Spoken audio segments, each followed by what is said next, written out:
Hi! Welcome to our channel. ఈరోజు మనం review చేయబోయే మూవీ 'బచ్చల మల్లి'. అల్లరి నరేష్ గారు హీరోగా, సుబ్బు మంగాదేవి డైరెక్ట్ చేసిన మూవీ ఇది. స్టోరీలోకి వెళ్తే బచ్చల మల్లి ఒక తాగుబోతు, తిరుగుబోతు.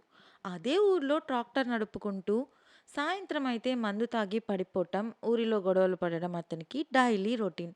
అలాంటి తన లైఫ్‌లోకి హీరోయిన్ వస్తుంది. ఆ తర్వాత బచ్చల మల్లి లైఫ్‌లో ఏం జరిగింది?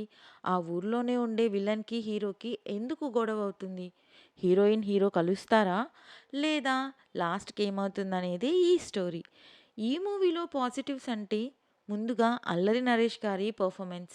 చాలా జెన్యూన్ అండ్ హానెస్ట్‌గా నిజంగానే ఇలా ఉంటారా అనేలా చేశారు. నెక్స్ట్ మన హీరోయిన్ అమృత అయ్యర్ కూడా బాగా చేశారు.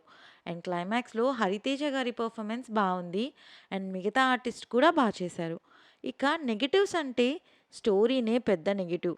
ఇప్పటికే ఇలాంటి స్టోరీస్‌తో ఎన్నో మూవీస్ వచ్చాయి. అండ్ సెకండ్ హాఫ్ సీరియల్ లాగా నడుస్తుంది.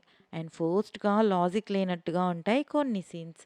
ఓవరాల్‌గా మూవీ ఎలా ఉంది అంటే routine, boring serial type story with good performances. Allari Naresh గారి కోసం ఒకసారి చూడొచ్చు. ఇది నా పర్సనల్ ఒపీనియన్. మీలో ఎవరైనా మూవీ చూసుంటే మీకెలా అనిపించిందో కామెంట్ చేయండి. రివ్యూ నచ్చితే please like, share and subscribe. Thank you.